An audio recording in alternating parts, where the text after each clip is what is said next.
नाम का एक धूर्त और मक्कार ठग रहा करता था। वह लोगों को बेवकूफ बनाकर उनसे धन इत्यादि ठग लेता था और अपनी जीविका चलाता था। गांव के सभी लोग उसे श्रीमान 420 कहकर पुकारते थे। वह उससे हमेशा दूर दूर ही रहते थे। एक दिन उसकी पत्नी माला उसे बोली, सुनिए जी, घर में खाने पीने का सारा सामान समाप्त हो गया है। अगर तुम शीघ्र ही किसी को ठग कर धन नहीं लाए तो हमारे भूखे मरने की नौबत आ जाएगी।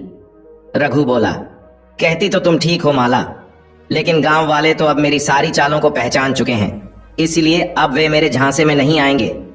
माला ने कहा, कुछ भी करो जी, पर रुपये पैसों का प्रबंध शीघ्र करो, वरना कल से खाने को कुछ भी नहीं मिलेगा। रघु ने जवाब दिया, ठीक है भाग्यवान, अब तुम जाकर अपना काम करो और मुझे कोई नई तिकदम लद्दाने दो। और रघु सोच में डूबा हुआ घर के अंदर गया। हिंसा, ड्रग्स और आतंक के जरिए अपना साम्राज्य फैला रहा है और दाऊद से मेल खाता है काम करने का तरीका। नॉट पर कब्जा किया, मुझे कोई नई तिकदम लद्दाने दो। और रघु सोच में डूबा हुआ घर के अंदर गया। अचानक उसकी दृष्टि अलमारी में रखी पीतल की एक छोटी सी मूर्ति पर पड़ी।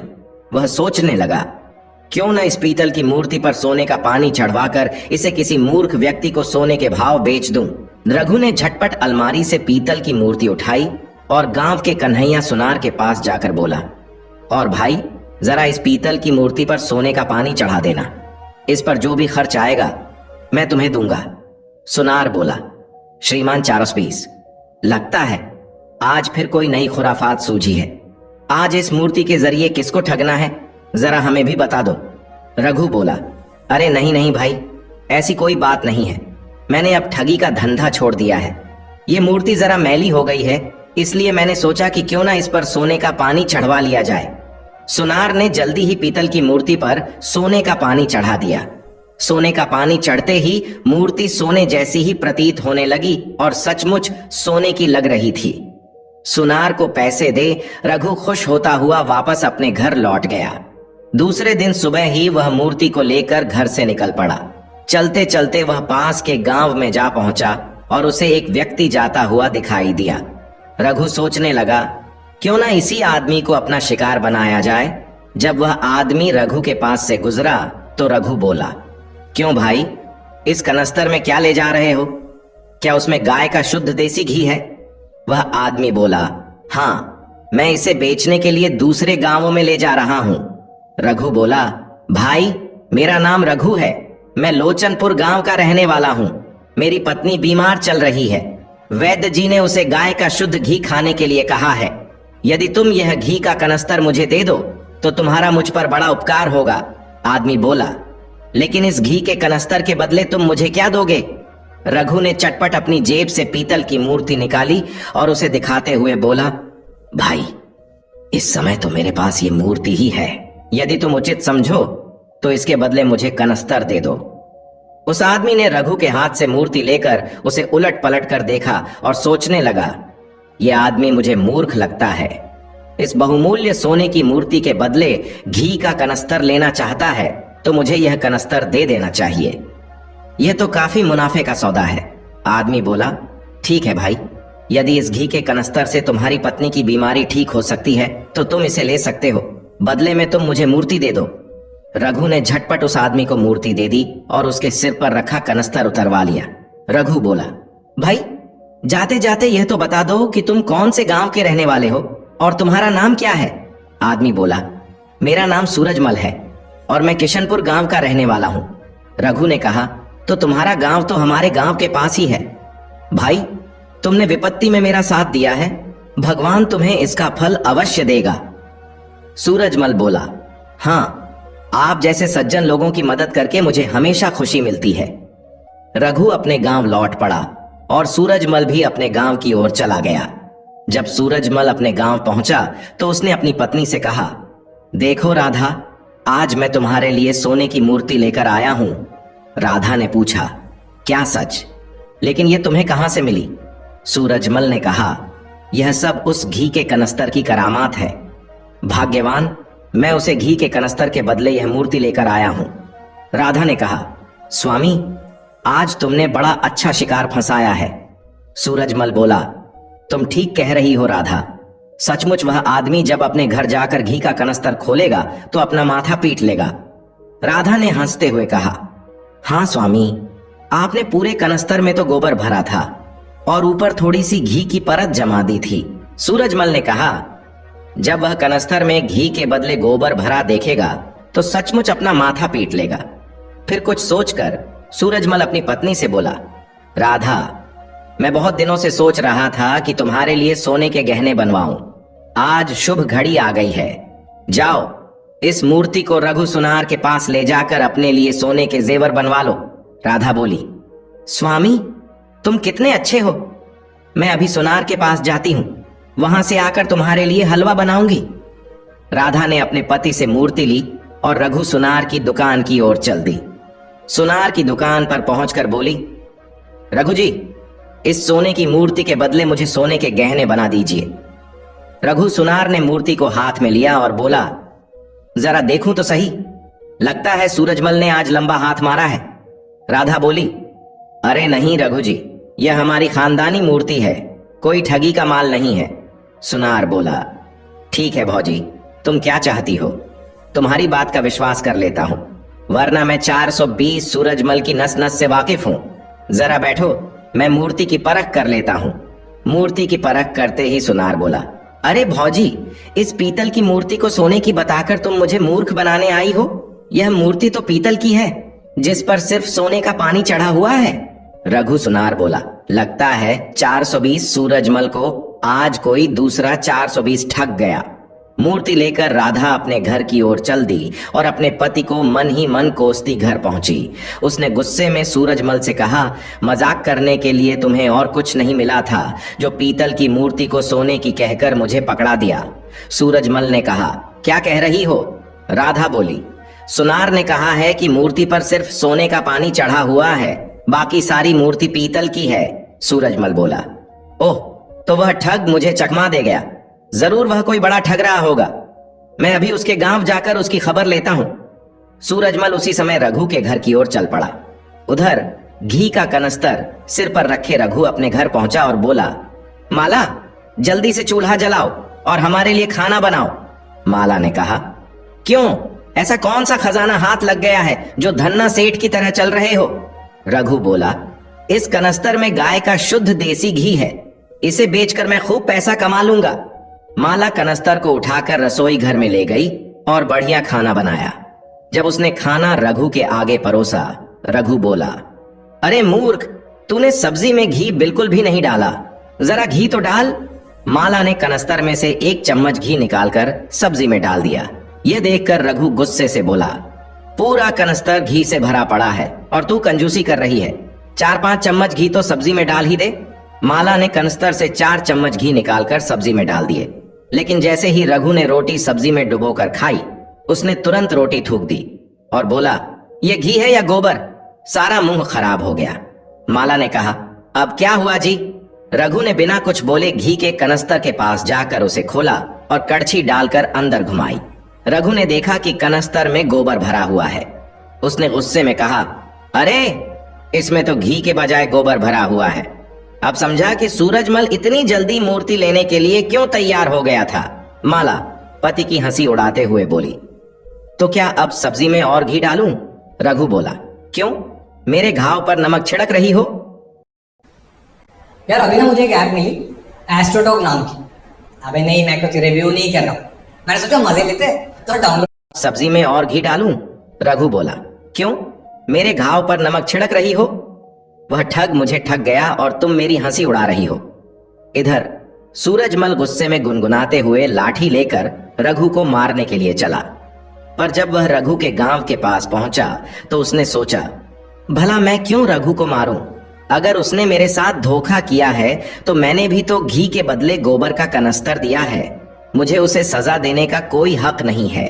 पर अब जब मैं उसके गांव तक पहुंच ही गया हूं तो मुझे उसके घर जाकर मिलना चाहिए। यह सोचकर उसने लाठी फेंक दी और रघु के घर की ओर चल दिया।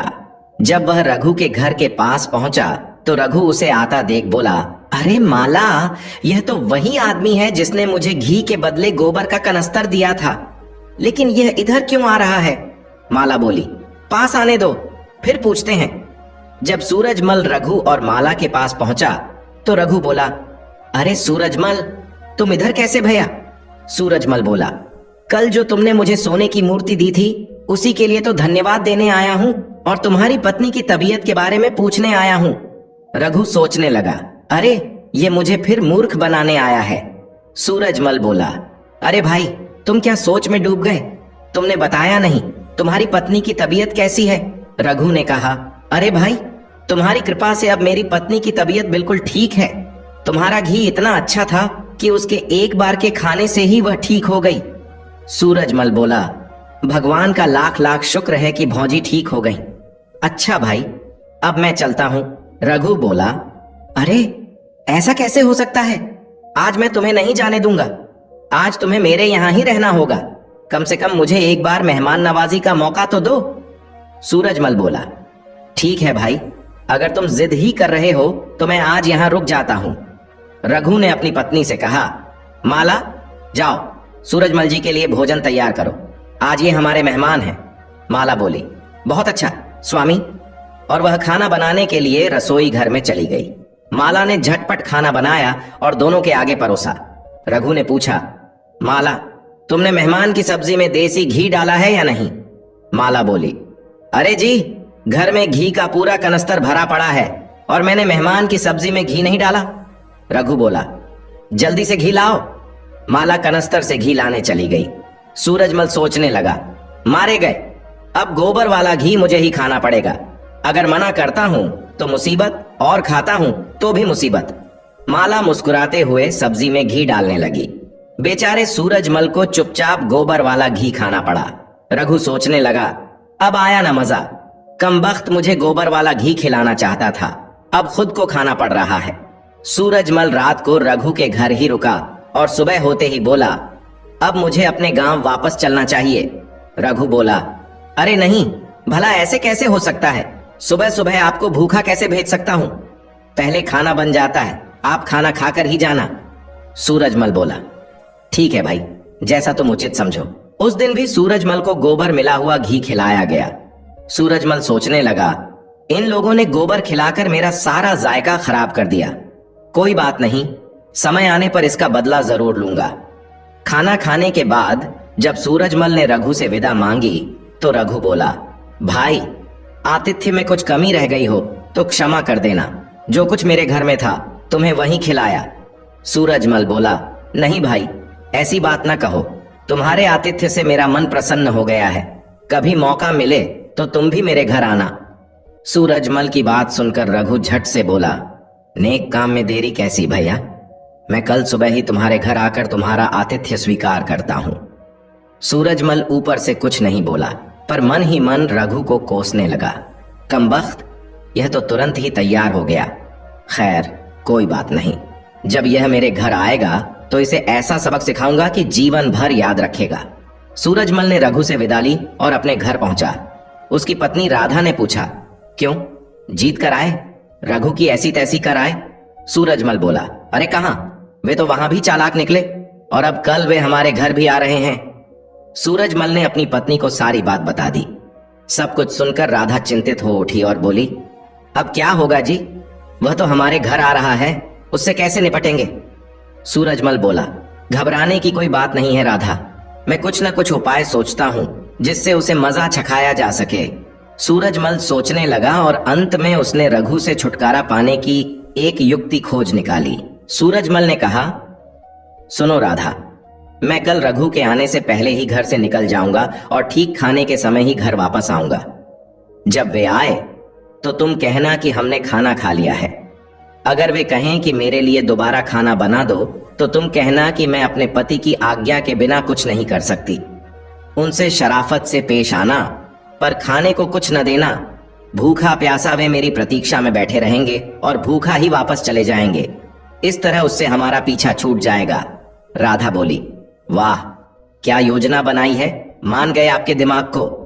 दूसरे दिन सूरजमल रघु के आने से पहले ही अपने घर से चला गया। उसके जाने के बाद जब रघु सूरजमल के घर पहुंचा तो उसकी पत्नी राधा ने दरवाजा खोला और पूछा, कहिए, क्या बात है, कौन है आप? रघु ने कहा, मैं लोचनपुर से आया हूं। सूरजमल जी ने मुझे दोपहर के भोजन के लिए बुलाया है। राधा बोली, लेकिन आपके मित्र तो घर में नहीं हैं और ना ही उन्होंने मुझे बताया कि आप आने वाले हैं। फिर भी आप अंदर आकर बैठिए, वे आते ही होंगे। रघु बोला, ठीक है, मैं अंदर बैठकर उनकी प्रतीक्षा कर लेता हूं। राधा रघु को घर के अंदर ले आई और बोली, मुझे खेद है भाई साहब, आपके मित्र यहाँ नहीं है। अगर वे यहाँ होते तो आपके लिए एक मुर्गा अवश्य कटवाते। रघु ने कहा, भौजी आप चिंता न कीजिए, अगर सूरजमल जी बाहर गए हैं तो मैं तो हूं, मैं खुद ही अपने लिए मुर्गा काट लेता हूं। उसकी बात सुनकर राधा घबरा गई और बोली, नहीं नहीं, ऐसा मत करना, मेरे पति बहुत गुस्सैल स्वभाव के हैं, मैं उनकी मर्जी के खिलाफ कोई भी काम नहीं कर सकती। अगर आपने मुर्गा मार दिया तो वह मुझ पर बहुत नाराज होंगे। राधा की बातों का रघु पर कोई असर नहीं हुआ।